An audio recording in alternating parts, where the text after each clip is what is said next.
Dear student, today we will discuss third chapter of class 7th science, that is fiber to fabric.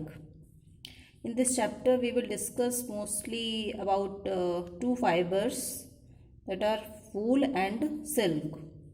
So before starting this chapter you should know what is fiber and what is fabric. As in class 6 you have learned that fibers are very thin thread like structure by which we make yarn, and yarn is nothing but this is thread, and with the help of this yarn we prepare fabric.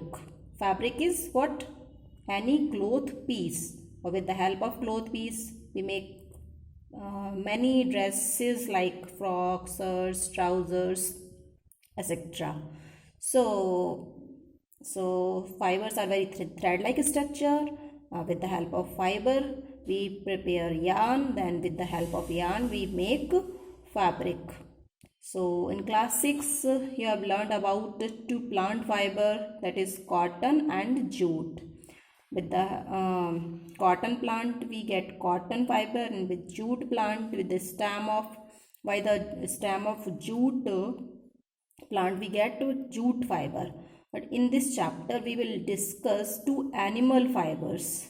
Animal fibers, most popularly wool and silk are two animal fiber. They are very popular and we all know about these fibers.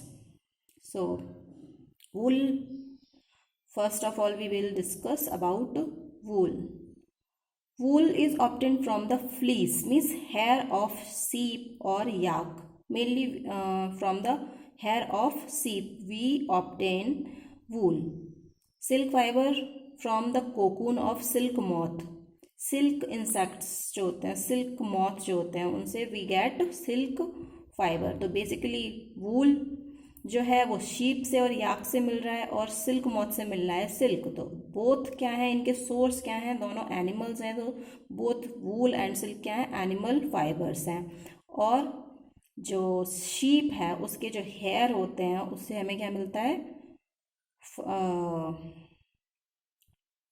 Wool fibres obtain होता है. वूल fibres की help से हम उसको वूल yarn में convert करते हैं, फिर उससे वूलन फैब्रिक बनाते हैं. वूलन फैब्रिक में शॉल, स्वेटर्स एक्सेट्रा हम बनाते हैं. तो here we will discuss about wool. Wool comes from sheep, goat, yak and some other animal. Some other animals में यहाँ कुछ कैमल्स होते हैं, उनसे भी हम क्या करते हैं, वूल को ईल्ड करते हैं. तो these animals are known as wool yielding animals. इनके क्या होते हैं, हेयर होते हैं. और ये जो हेयर होते हैं किस लिए होते हैं, नेचर ने उनको हेयर ये इसलिए दिए हैं क्योंकि वो मेनली हिली एरियाज़ में रहते हैं. They live in hilly areas में जहाँ पे कोल्ड क्लाइमेट होता है. तो to protect from cold climate they have this fur like structure, this heavy coat of hair. तो ये जो हेयर होते हैं उनको प्रोटेक्शन देते हैं. और इन्हीं हेयर्स को हम जब शेव ऑफ कर लेते हैं, कट ऑफ कर लेते हैं उनकी बॉडी से, तो उनसे हम क्या करते हैं, ईल्ड करते हैं वूल प्राप्त करते हैं. अभी देखो ये एक्टिविटी है, एक्टिविटी 3.1. इसमें क्या बता रहे हैं, इसमें बता रहे हैं कि ये जो इसमें ये पूछ रहे हैं एक्चुअली हमसे कि बॉडी जो हमारी होती है और आर्म होती है और हमारे जो हेड होते हैं, वहाँ पे सब जगह जो हेयर होते हैं वो सब एक जैसे होते हैं या फिर कहीं पे कोरस और सॉफ्ट होते हैं. तो ये टच करके आपको देखना है यहाँ पे. तो अब जब आपने टच किया होगा तो आपको फील आई होगी कि सारे जो हेयर होते हैं वो एक जैसे नहीं होते हैं. कोई से सॉफ्ट होते हैं, कोई रफ होते हैं, हार्ड होते हैं, कोरस होते हैं. तो ऐसे ही क्या होता है, शीप्स में भी होता है. शीप्स के जो बियर्ड के हेयर होते हैं वो कैसे होते हैं, वो थोड़े कोरस होते हैं. जबकि जो उसके पूरी बॉडी के ऊपर जो हेयर हैं उसके स्किन के पास वाले जो हेयर होते हैं वो कैसे होते हैं, बहुत ही सॉफ्ट होते हैं. तो डिपेंड करता है कि किस ब्रीड की, यानी कि किस क्वालिटी की शीप है तो उसके हेयर कैसे होंगे, सॉफ्ट होंगे, रफ होंगे, उस पर भी डिपेंड करता है. और डिपेंड करता है कि वो जो हेयर है वो कहाँ के हैं, स्किन के पास से लिए गए हैं, ऊपर के हैं, बॉडी के किस पार्ट से हैं. तो इस पर डिपेंड करती है क्वालिटी ऑफ वूल. तो यहाँ पे ये एक टर्म आया है selective breeding. What do you mean by selective breeding? Selective breeding में कुछ नहीं है कि अच्छी ब्रीड की जो सीड्स होती हैं उनकी रेयरिंग करते हैं, उसकी ब्रीडिंग कराते हैं, ताकि आगे आने वाली जो ऑफ स्प्रिंग उनके जो बच्चे हैं वो अच्छे क्वालिटी के वूल वाले हैं। क्योंकि मोस्टली जो शीप्स को रेयर किया जाता है, उनका पालन टेक केयर किया जाता है, पालन पोषण किया जाता है, वो किस लिए किया जाता है? ताकि उनसे हम वूल ऑब्टेन कर पाएँ। अब वूल अच्छा चाहिए तो अच्छी क्वालिटी की होनी चाहिए, तो अच्छी क्वालिटी की वूल के लिए अच्छी शीप्स होनी चाहिए। तो इसलिए हम क्या करते हैं? सिलेक्शन करते हैं उनकी ब्रीडिंग के दौरान, है ना। तो इसको ही बोलते हैं selective breeding. Now animals that yield wool. अब हमने यहाँ डिस्कस किया, हम सबको पता है कि बाबा ब्लैक शीप, हम बचपन से ही पढ़ा है कि शीप क्या होता है कि वूल देती है ना, सबको पता है पहले से। लेकिन सिर्फ शीप ही क्या है, वूल का सोर्स नहीं है। सिर्फ शीप से हम ऑब्टेन नहीं करते हैं सिल्क वूल को। यहाँ पर वूल जो होती है ना, वो गोट से भी मिलती है कुछ, जैसे कि लद्दाख और तिब्बत का जो एरिया है हमारे कंट्री में, वहाँ पे मेनली जो वूल होती है वो गोट से मिलती है। वो गोट का नाम है अंगोरा गोट, है ना। अंगोरा गोट जो होती है उसकी वूल बहुत ही फेमस है, कहाँ पर? जम्मू कश्मीर के एरिया में। और जो याक है उसका वूल बहुत फेमस है तिब्बत और लद्दाख के एरिया में। अब जो अंगोरा गोट की जो वूल होती है उसमें बहुत ही फेमस तरह की शॉल जो बहुत ही पॉपुलर है, पश्मीना शॉल्स, वो बहुत ही एक्सपेंसिव भी होती है और बहुत ही अच्छी क्वालिटी की होती है। तो गोट्स हो गई, याक हो गए, ये भी हैं क्या एनिमल्स वो जो वूल देते हैं। तो इसके अलावा क्या होता है, कुछ कैमल्स होते हैं, उनके फर मीन्स हेयर है ना। तो जैसे एक टर्म आया फ्लीस, वैसे ही एक टर्म है फर, वो भी हेयर के लिए होता है। तो कैमल्स हैं, ये सारे क्या हैं? वूल यील्डिंग एनिमल्स हैं। अब इस एक्टिविटी में आपको बोला है कि उन सारे एनिमल्स का पिक्चर कलेक्ट कीजिए जो क्या कहते हैं वूल देते हैं। तो आपको मैंने एग्जांपल बता ही दिए हैं, तो उनके पिक्चर आप बुक से भी लिख सकते हैं, कॉपी पेस्ट कर सकते हैं, स्क्रैप बुक में लगाने हैं।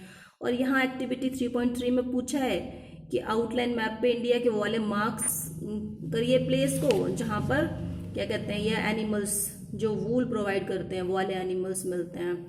तो आप ये सब कैसे कर सकते हैं, जो मैं आपको बताती हूँ कौन कौन सी प्लेसेस हैं इंडिया के अंदर जहाँ पर ये वूल यील्डिंग एनिमल्स मेनली पाए जाते हैं। तो यहाँ पर देखिए रियरिंग एंड ब्रीडिंग ऑफ सीप कहाँ कहाँ पर होती है। मेनली इंडिया में हिली एरियाज़ की मैंने बात की है, तो हिली एरियाज़ में देखिए जम्मू कश्मीर, हिमाचल प्रदेश, उत्तरांचल, अरुणाचल प्रदेश, सिक्किम, इसके अलावा कुछ प्लेन्स है ना, जैसे हरियाणा। लेकिन जो हिली एरियाज़ के पास के प्लेन्स हैं वही हैं मेनली हरियाणा, पंजाब, राजस्थान और गुजरात। यहाँ पर क्या होता है, मेनली ये ऑक्यूपेशन होता है कि शेफर्ड होते हैं वो इनको रियर करते हैं, रियरिंग ऑफ शीप करते हैं। रियरिंग ऑफ शीप का मतलब क्या है, उनका पालन पोषण करना, taking care of sheep to yield wool, that is known as rearing. And breeding of sheep means अच्छी क्वालिटी की ही जो ऑफ स्प्रिंग हो वो पैदा हो, आगे आने वाली जो शीप्स हैं उनके जो पेरेंट्स वो अच्छी किस्म के बच्चे दें। तो इस तरह की ध्यान रखना, सिलेक्टिव ब्रीडिंग करना और रियरिंग करना, ये सारा ऑक्यूपेशन होता है इन सारी जगहों पर। जो सैफर्ड होते हैं जो शीप्स को क्या करते हैं, रियर करते हैं। तो फिर ये अब क्या सैफर्ड क्या करते हैं उसके लिए, सैफर्ड मेनली ग्रेजिंग कराते हैं। ग्रेजिंग आपको देखा होगा, उनको घास खाने के लिए उनको बड़े बड़े ग्रास लैंड्स में ले जाते हैं वो लोग। और मेनली आप शीप्स क्या होती हैं, हर्बीवोर्स होती है, they are totally depend on grass and leaves. But वो खाली उनको ग्रास और लीव्स नहीं देते हैं, बट वो उनको कुछ अलग फूडर्स भी देते हैं। अलग फूड्स में क्या हो सकता है, पल्सेस हो सकते हैं, कॉर्न, ज्वार, ऑयल केक्स, ये सारी चीज़ें वो उनको देते हैं। और विंटर में वो ग्रेजिंग कराने नहीं ले जाते हैं, घर पे ही उनको सारी चीज़ें प्रोवाइड कराते हैं। तो ये सारा हो गया क्या, rearing and breeding of sheeps के बारे में। अब देखते हैं, ये देखिए कुछ टेबल दी हुई है, टेबल 3.1। इस टेबल में देखिए आपको सब बताया है कि कौन सी ब्रीड है जिससे किस क्वालिटी की वूल मिलेगी और वो किस किस एरिया में पाई जाती है। तो लोही है, बहुत ही अच्छी गुड क्वालिटी की इससे वूल मिलती है। और ये राजस्थान और पंजाब में रियर की जाती है, पाली जाती है ना। ऐसे ही बकरवाल है, बकरवाल क्या है, वूलन सॉल्स के लिए फेमस है, जम्मू कश्मीर में होती है। ऐसे ही पाटनवाड़ी है, वो हौजरी के लिए, बहुत सारे जो वूलन क्लोथ्स होते हैं उनके लिए गुजरात में मिलनी पाली जाती है। ऐसे ही ब्राउन फ्लीस, रामपुर बुशेयर, वो उत्तर प्रदेश और हिमाचल प्रदेश में है। नाली, नाली करके जो है वो कारपेट वूल, मीन्स इतना अच्छा क्वालिटी का इसका वूल नहीं होता है, लेकिन हम उससे क्या करते हैं, कारपेट और डोरमेट वगैरह बनाते हैं, है ना। तो वूलन क्लोथ्स नहीं बनाते हैं, लेकिन वूल तो ऑब्टेंड होती ही है। और ये कहाँ पे पाली जाती है, mainly Rajasthan and Haryana. So now ये सारा हो गया कि वूल कहाँ से ऑब्टेन हो रही है, वूल एक एनिमल से ऑब्टेन हो रही है, दैट इज मेनली शीप होती है। अब क्या करते हैं कि जब उससे ऑब्टेन कर रहे हैं वूल, तो उसकी एक प्रोसेसिंग होती है। ऐसा तो नहीं कि उसकी सिर्फ हमने वूल ले लिया उसका और बस ऐसे ही यूज़ कर लिया, है ना। तो उसके लिए क्या करना पड़ता है, बहुत ही ज़्यादा प्रोसेस की ज़रूरत पड़ती है। और प्रोसेसिंग के बाद जो फाइनल प्रोडक्ट होता है वो हम यूज़ करते हैं as a wool to knitting and to prepare any woollen dress material. So यहाँ हम डिस्कस करेंगे प्रोसेसिंग फाइबर्स इनटू वूल। अब ये जो फाइबर्स जो हमें इससे मिलेंगे उसको हम कैसे प्रोसेस करेंगे, तो स्टेप बाई स्टेप देखेंगे। फर्स्ट स्टेप आता है इसका shearing। फर्स्ट स्टेप क्या है, इट इज shearing। तो the fleece of sheep among with thin layer of skin is removed from body। shearing का मतलब होता है शेव ऑफ करना, कट ऑफ करना उसके जो हेयर हैं। फ्लीस का मतलब उसको जो हेयर हैं along with a thin layer of skin, थोड़ी सी स्किन के साथ में उसको शेव ऑफ करना, that is known as shearing. तो इसको क्या मशीन्स बिल्कुल वैसी ही होती हैं, इसको शेयर ऑफ करने की मशीन्स कैसी होती है, बिल्कुल वैसी होती हैं जैसे हमारा जो बार्बर होता है वो हेयर कट करता है, शेव करता है, बिल्कुल वैसे ही शेविंग मशीन की तरह से करते हैं। इसमें क्या होता है, वूल, इसमें शीप जो होती है उसको कुछ डैमेज नहीं होता, उसको चोट नहीं लगती। जैसे कि जब हम हेयर कट कराते तो हमको कोई प्रॉब्लम नहीं आती, वैसे ही बिल्कुल इसमें भी होता है। बस क्या उसको हम लेकिन ये ध्यान रखते हैं कि विंटर सीजन में ही हम शेयरिंग की प्रोसेस को करते हैं, क्योंकि नेचर ने उसको प्रोवाइड कराया ना प्रोटेक्शन के लिए, नेचुरली उनको दिया है, वूलन क्लोथ्स दिए हैं नेचर ने। तो अगर हम विंटर में निकाल देंगे तो उनको ठंड लगेगी और वो बीमार हो जाएंगी। तो हम क्या करते हैं, विंटर सीजन में इसको शेयर ऑफ नहीं करते हैं, समर में हम उसको शेयरिंग करते हैं। तो शेयरिंग क्या हुआ, शेयरिंग हो गया कि the fleece of sheep along with thin layer of skin is remove from the body. इसके बाद क्या करते हैं, सेकेंड स्टेप आता है। वो करने के बाद हम करते हैं second step, that is known as scouring. Scouring term जो आया है, स्काउरिंग मीन्स होता है कि वॉशिंग। वॉशिंग के लिए क्यों ज़रूरी है, आप देखो शीप इधर उधर घूमेगी, सब जगह डस्ट, ग्रीस, डर्ट लग जाएगी उसकी बॉडी पे, तो उसको क्या करना पड़ेगा, रिमूव करना पड़ेगा। तो scouring is the process in which we wash thoroughly into tank. अब नाउअडेज मशीन्स के द्वारा भी हम क्या करते हैं, स्काउरिंग का प्रोसेस करते हैं, जिस to remove dirt, grease and dirt. तो उसको वॉशिंग करेंगे। देन स्टेप थर्ड में क्या करेंगे, शॉर्टिंग। शॉर्टिंग का मतलब होता है अलग अलग करना, अच्छी क्वालिटी की वूल को एक तरफ, खराब क्वालिटी को अलग तरह। किस क्वालिटी की किस, कारपेट बनाने के लिए कौन सी जानी है, क्लोथ्स बनाने के लिए कौन सी जानी है, इस तरह से क्या करते हैं, शॉर्टिंग करते हैं। देन आफ्टर टर्म आता है the small fluffy fibres called burrs are picked out from the hair. अब उसमें से बहुत ही जो छोटे छोटे रोए जैसे होते हैं, जो आपने कभी देखे होंगे सर्दियों में आपके स्वेटर्स पे भी आ जाते हैं, बिल्कुल छोटे छोटे फाइबर्स, है ना, वो क्या करते हैं, उनको हम अलग करते हैं। उससे क्या करते हैं, उससे बहुत ही अलग तरह के बिल्कुल सॉफ्ट वाले जो एक्सपेंसिव वाले जो स्वेटर्स वगैरह होते हैं उसको बनाने के लिए उसको यूज़ करते हैं। अब स्टेप 5 में क्या आता है, तो वो अगर डाई करनी है, जैसे क्योंकि शीप का कलर कैसा हो सकता है, सिर्फ ब्लैक, ब्राउन और वाइट हो सकता है। अब हमें तो स्वेटर सारे कलर्स में चाहिए, रेड भी चाहिए, येलो भी चाहिए, ग्रीन भी चाहिए, तो हमें क्या करना पड़ता है, उसको डाई करना पड़ता है। तो स्टेप 5 में हम डाई कर सकते हैं इन फाइबर्स को। अब फाइबर्स क्या है, पूरे एक जैसे हो गए, उनका क्या है, बंच बन गया है, उनको क्या करना पड़ेगा, स्ट्रेट करना पड़ेगा। तो स्टेप 6 में क्या है, strengthen, combed and rolled into yarn. अब उसको हम थ्रेड में कन्वर्ट करेंगे। कैसे? कॉम्बिंग करेंगे। जैसे कॉटन फाइबर्स को हमने देखा था ना 6th क्लास में कि कैसे कॉम्ब करके उसको हमने स्ट्रेंथन किया, एक सीधा किया बिल्कुल, है ना। तो कॉम्बिंग करेंगे, फिर रोल करेंगे, देन वो कन्वर्ट हो जाएगा यार्न में। और with the help of yarn हम कुछ भी बना सकते हैं। अब छोटे छोटे यार्न होंगे, उसे क्या करेंगे, हम स्पन कर देंगे, वुलन क्लोथ में कन्वर्ट हो जाएंगे। जो लंबे लंबे बड़े बड़े थ्रेड्स होंगे, उनका आपने देखा होगा मम्मी नानी को स्वेटर बनाते हो, उस वूल में उसको कन्वर्ट कर देते हैं। तो ये सारी प्रोसेस हो गई क्या, फाइबर्स को कन्वर्ट करने की, किसमें, वूल में।